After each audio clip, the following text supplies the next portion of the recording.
और जा रही हूं अपने सहयोगी अनुज के पास। और अनुज, आपसे मेरा सवाल एक ही है।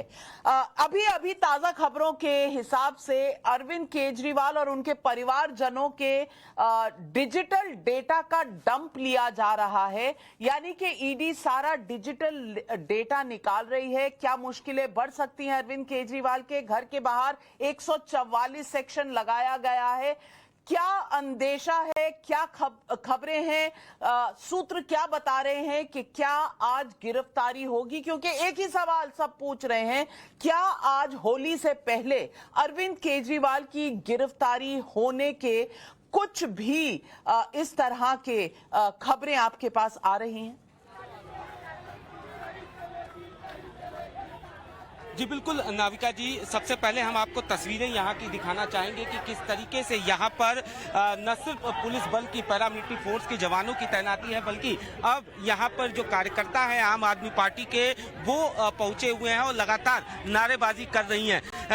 जाहिर तौर पर अगर बात किया जाए अरविंद केजरीवाल की, तो निश्चित तौर पर उनकी मुश्किलें बढ़ सकती हैं, क्योंकि ईडी की टीम ने सबसे पहले उनका फोन लिया और उसके बाद बताया ये जा रहा है कि जो डिजिटल गैजेट्स वो इस्तेमाल करते थे उसके बारे में पूछा गया और उसके बाद उसके डेटा को डंप किया गया है। सूत्रों की माने तो कई स्टेटमेंट के दौरान कई ऐसी चीजें थी जो कि उसका जवाब सही तरीके से अरविंद केजरीवाल अभी नहीं दे रहे हैं, और इसी को लेकर ये कहा जा सकता है कि अरविंद केजरीवाल की मुश्किलें जो है वो कुछ देर में बढ़ सकती हैं। और जिस तरीके से पुलिस पैरामिलिट्री फोर्स के जवानों की तैनाती है, न सिर्फ अरविंद केजरीवाल के घर के आवास के बाहर पुलिस की मौजूदगी है, पैरामिलिट्री फोर्स की मौजूदगी है, बल्कि ईडी दफ्तर में भी पुलिस और पैरामिलिट्री फोर्स के जवानों की तैनाती की जा रही है। तो निश्चित तौर पर इसको देखते हुए ये कहा जा सकता है कि केजरीवाल की मुश्किलें जो है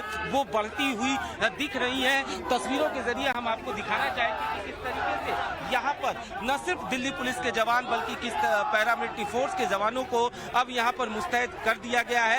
और ये धारा 144 जो है वो पुलिस के द्वारा जो है वो लगाई गई है।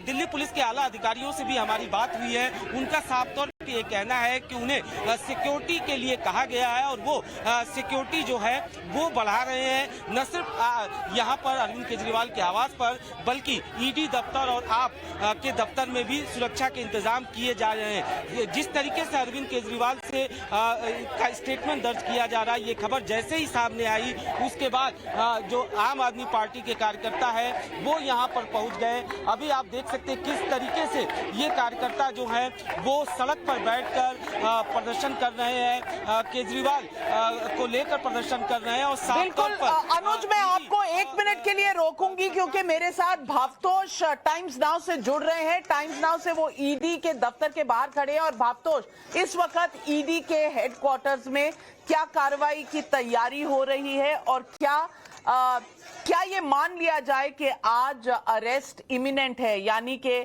किसी न किसी हाल में कभी न कभी अगले कुछ घंटों में अरविंद केजरीवाल का अरेस्ट होने वाला है? ठीक है। नाविका जी, हम ईडी के मुख्यालय के बाहर खड़े हैं और ये देख सकते हैं आप, यहाँ पे पहली से 144 का बोर्ड लगा दिया गया है कि यहाँ पे ज्यादा भीड़ न इकट्ठी हो। और यहाँ पे के कविता, उनकी भी पूछताछ चल रही है। उनकी कस्टडी 23 मार्च को पूरी होगी। उनकी गिरफ्तारी के बारे में कोई भी अभी तक कोई भी अधिकारी कुछ बोल नहीं रहा, लेकिन जो हम अपने सूत्रों से आपको बता सकते हैं ये दो बातें। एक, उनके यहाँ सर्चेस हुई हैं, उनके पास से कुछ, उनके परिवार से कुछ मोबाइल फोन मिले हैं, 2 टैब्स मिले हैं, और उसके अलावा उनका बयान लिया जा रहा है सेक्शन 17 पीएमएलए के अंदर। क्या उनको यहाँ बुला के उनसे पूछताछ की जाएगी, ये सबसे बड़ा सवाल है। सारे आला अधिकारी जो ईडी के हैं वो यहाँ मीटिंग कर रहे हैं ईडी के हेडक्वार्टर्स में। ये मीटिंग डिसाइड करेगी नेक्स्ट कोर्स ऑफ एक्शन।